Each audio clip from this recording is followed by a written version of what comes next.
Hello बच्चों, कैसे हो? सॉल्यूशन देखा था, बहुत ज़रूरी है और बहुत इम्पॉर्टेंट भी है। सारी कॉलिगेटिव प्रॉपर्टी मैंने उसमें समझाई थी एंड अभी मैं आपके साथ अगला उसका जो पार्ट है वो हम करने जा रहे हैं। ठीक है, नेक्स्ट वाला पार्ट है। फटाफट विदाउट वेस्टिंग टाइम, छोटा सा ये पार्ट है, यानी कि यहाँ पर हम बात करेंगे वेंट ऑफ फैक्टर की और एबनॉर्मल मॉलिक्यूलर मास की। चारों कॉलिगेटिव प्रॉपर्टी हमने देख चुके हैं। ठीक है, तो सॉल्यूशन आज हम जा रहे हैं सेकंड पार्ट करने, तो ध्यान से 2 मिनट में फटाफट सीख जाओगे, कोई भी टेंशन नहीं है। इसके बाद में न्यूमेरिकल्स भी करवाऊंगा, चिंता ना करो। ठीक है, बच्चे बोल रहे थे मुझे। चलिए, तो सॉल्यूशन के अंदर हम सेकंड पार्ट कर रहे हैं आज, solution part 2 you can say. और इसके अंदर हम देखेंगे, आपका सबसे पहला टॉपिक है abnormal molecular mass. Abnormal molecular mass, ठीक है सर, क्या होता है ये एबनॉर्मल मॉलिक्यूलर मास? नाम से पता लग रहा है एबनॉर्मल है, जैसे आपको लगता होगा सर कभी कभी एबनॉर्मली बिहेव करते हैं, है नहीं? अजीब सा एबनॉर्मल, सेम सेम, बिल्कुल यही सोच। हाँ बिल्कुल बिल्कुल बिल्कुल यही सोच रखनी है। एबनॉर्मल मॉलिक्यूलर मास सर, थोड़ा अजीब सा मॉलिक्यूलर मास, अजीब तरीके से बिहेव करना सर। हाँ बिल्कुल, तो एबनॉर्मल मॉलिक्यूलर मास मतलब कुछ ऐसे आपके सॉल्यूट्स पार्टिकल्स हैं जो पानी से बाहर हैं तो कुछ अलग बिहेव करते हैं, और पानी के अंदर हैं तो कुछ और बिहेव करते हैं। हाँ जी, जिंदगी अलग अलग बिहेव करती है। जैसे कि NaCl है, नमक। ठीक है, नमक पानी से अगर बाहर हम बात करें तो 1 मोल है, 1 मोल NaCl। लेकिन जैसे ही वो पानी के अंदर गया तो डिसोशिएट हो गया, Na+ और Cl-। तो जो कितने में कन्वर्ट हो गए? 2 मोल्स। देखा जाए तो 2 मोल हो गए अलग अलग, Na+ का, Cl- का। अब नंबर ऑफ मोल्स बढ़ रहे हैं, और हम सबको पता है कि सर नंबर ऑफ मोल्स जो होते हैं वेट अपॉन मॉलिक्यूलर मास होता है। वेट तो जो है वो तो सेम रहने वाला है।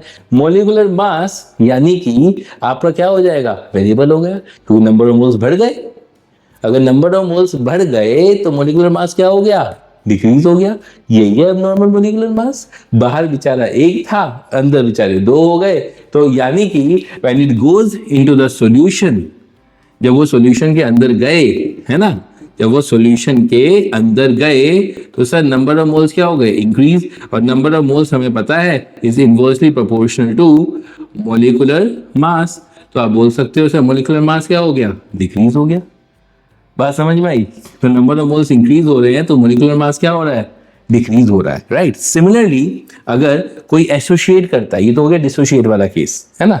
अच्छा, अगर कोई मॉलिक्यूल एसोसिएट करता है, फॉर एग्जांपल आपका एसिडिक एसिड बहुत पॉपुलर है, डाइमर बनाता है। ठीक है, एग्जांपल दिखा देता हूँ। जैसे कि 2 मोल्स ऑफ CH3COOH है। ठीक है, रिवर्सिबली क्या कर देगा? CH3COOH का होल ट्वाइस, राइट। CH3COOH का होल ट्वाइस, ये 2A है एक तरीके से आप बोल सकते हो, ये A2 हो गया। नंबर ऑफ मोल्स हो गए कम, देखो ना, यहाँ पे 2 थे, यहाँ पे कितने हो गए? 1 हो गए। यानी कि नंबर ऑफ मोल्स क्या हो गए? डिक्रीज हो गए। अगर नंबर ऑफ मोल्स सर जी कम हो गए तो क्या होगा? अगर नंबर ऑफ मोल्स कम हो गए तो सर मॉलिक्यूलर मास क्या होगा? इंक्रीज हो जाएगा, राइट। तो मॉलिक्यूलर मास क्या होगा सर? इंक्रीज हो जाएगा, राइट। तो नंबर ऑफ मोल्स अगर कम हो गए तो मॉलिक्यूलर मास क्या होगा? इंक्रीज हो जाएगा। और अगर मॉलिक्यूलर मास इंक्रीज कर गया, फिर वही मैं कहूंगा एबनॉर्मली बिहेव कर रहा है। तो ये सबको समझाने के लिए हमारे एक जनाब जी आए थे, वेंटॉफ, और उन्होंने एक फैक्टर दिया I। और उन्होंने बोला, सिंपल सी बोली कि भाई पहली चीज, ठीक है, पहली चीज क्या बोली कि सारी कॉलिगेटिव जो प्रॉपर्टी है वो चेंज कर दो, और I की डेफिनेशन दे दी। मेन चीज I क्या है sir? Observed colligative property. Observed मतलब, क्योंकि उन्होंने बोला है सारी कॉलिगेटिव प्रॉपर्टी में I का फैक्टर इंक्लूड कर दो। तो जैसे कि फॉर एग्जांपल हमारी पहली कॉलिगेटिव थी delta P upon P0 is equal to X2 था, तो यहाँ पे I से मल्टीप्लाई कर दो। दूसरा भी क्या थी हमारी, याद करिए, delta TB is equal to KB into small m, sir इसको भी I से मल्टीप्लाई कर दो। Third sir delta TF is equal to KF into small m याद है ना, मोलालिटी, तो ये I है। चौथा है pi is equal to CRT, ये लो I इंटू CRT। ये चारों की चारों कॉलिगेटिव प्रॉपर्टी सर जी चेंज हो गई।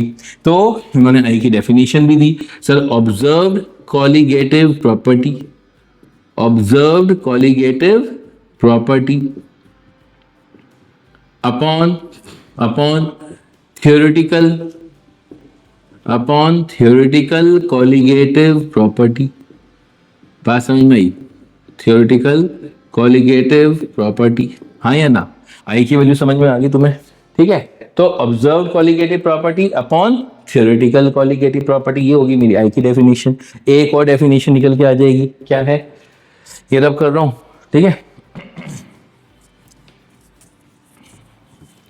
अब इसके अंदर क्या सिस्टम है देखो, अब आई की एक और डेफिनेशन सर बन जाएगी क्या?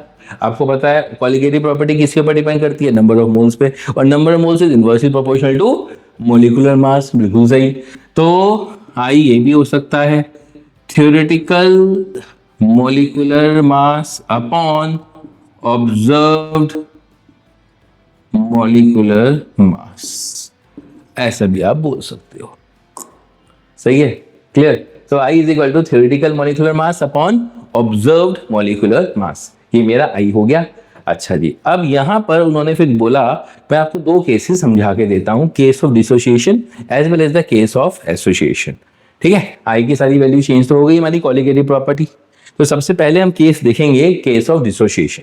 ये रब कर रहा हूं गुरु जी, राइट। मैं फॉर्मूला नहीं रटवाऊंगा, लेकिन आपको मेथड जरूर बताऊंगा कि कैसे हम उसको अप्रोच कर सकते हैं।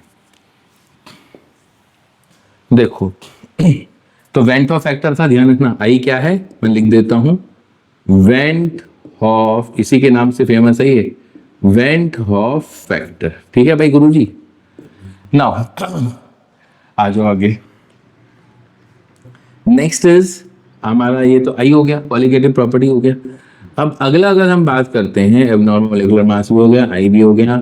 अब हम केस करते हैं case of dissociation, case of dissociation. ठीक है भाई, केस ऑफ डिसोसिएशन।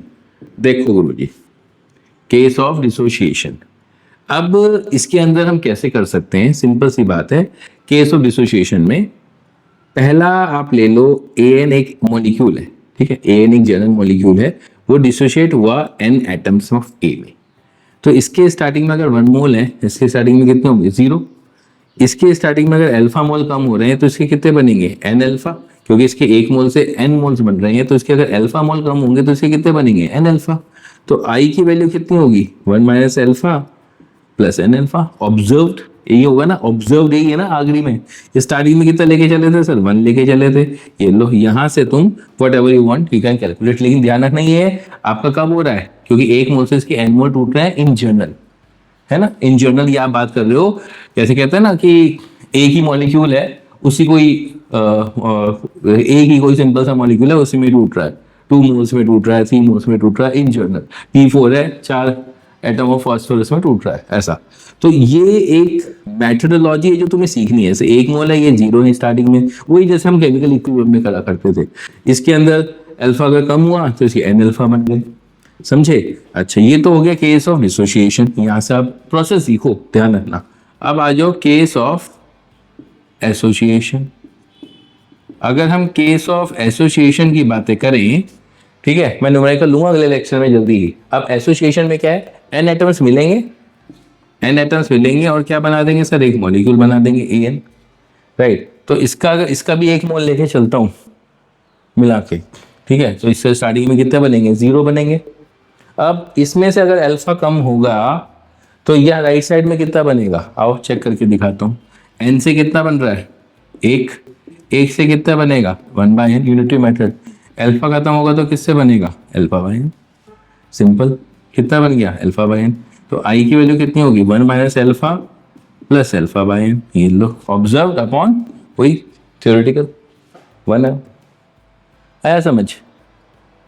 ठीक है, तो this is how you can do the case of association. मैं रटवा नहीं रहा हूँ कोई फॉर्मूला, बच्चों को फॉर्मूला रटवाया जाता है, जो भी एन की वैल्यू कितनी है मुझे नहीं रटवाना, तुम प्रोसेस सीखो और उससे मैं तुम्हें क्वेश्चन भी करके दिखाऊंगा। ठीक है, अभी आ गया 1-2 क्वेश्चन, बेसिक बेसिक चीजें भर करके दिखाता हूँ। आओ रब कर दूँ, सीख गए? गुड। आओ अब आगे की बताता हूँ किस्सा। देखो अब मैं क्या करूंगा, व्हाट आई कैन डू, ठीक है, व्हाट आई विल डू।